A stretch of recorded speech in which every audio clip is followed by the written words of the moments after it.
భద్రాద్రి కొత్తగూడెం జిల్లా కేంద్రంగా మరి బీసీ సంక్షేమ సంఘం ప్రజా సంఘాల ఆధ్వర్యంలో నిర్వహిస్తున్నటువంటి నిరసన కార్యక్రమం తెలంగాణ రాష్ట్రంలో ఇలా ప్రజా ప్రభుత్వం అని చెప్పుకునే కాంగ్రెస్ ప్రభుత్వం రెడ్ల రాజ్యంలో మహబూబ్ నగర్లో జరిగినటువంటి అత్యంత దురాగతమైనటువంటి సంఘటన.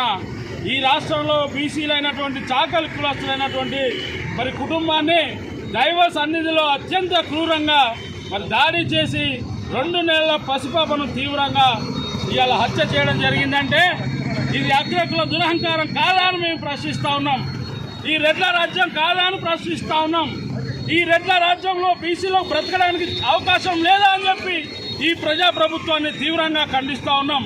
ఇదేనా ప్రజాప్రభుత్వం అని చెప్పి ఈ సందర్భంగా రేవంత్ రెడ్డి గారిని మేము ఈ భద్రాద్రి జిల్లా కేంద్రంగా మేము డిమాండ్ చేస్తూ ఉన్నాం. తక్షణమే నిన్నటి వరకు కూడా అట్టి దోషులను అరెస్టు చేయకపోవడానికి ఇది ప్రజాస్వామ్యాన్ని కూలీ చేస్తుందని చెప్పి మా ఆవేదన వ్యక్తం చేస్తూ ఉన్నాం. ఇవాళ బీసీ వర్గాలపై దాడులు జరుగుతూ ఉంటే కనీసం అరెస్టు చేయలేని పరిస్థితి ప్రభుత్వం చూస్తూ ఉంది. ఇవాళ అరెస్టు చేయడానికి మా యొక్క బీసీ నాయకులు ఉద్యమకారులు అనేక రకాలుగా ఆ గ్రామాన్ని సందర్శించి మరి ఇలా ఒత్తిడి తీసుకొస్తే తప్ప మరి ఇలా ప్రజాస్వామ్యంలో పోలీస్ వ్యవస్థ కదలలేని స్థితిలో ఉందంటే ఇది ప్రజాస్వామ్యం అని మేము అడుగుతా ఉన్నాం. ఇప్పటికైనా జర జాగ్రత్త.